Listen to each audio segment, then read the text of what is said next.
O'yinda ishtirok etayotgan bolalarni ikki qatorga tizib, ularga turgan joylarida oyoqlarining ostiga yerga yopishtirish uchun stikerlar tarqating. Koridor bor-yo'qligiga qarab, barcha o'quvchilar o'yinni bir vaqtda o'ynashlari mumkin yoki sinfning yarmi kutishga to'g'ri kelishi mumkin.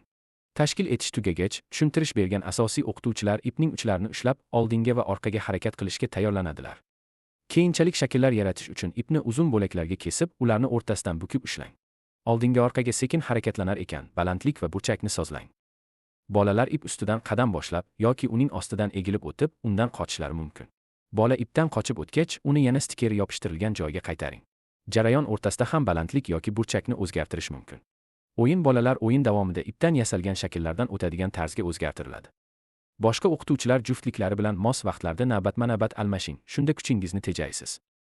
Agar xavfsizlik bilan bog'liq xavf mavjudligini sezsangiz, darhol ipni ushlab turgan o'qituvchiga xabar bering va o'yinni to'xtating.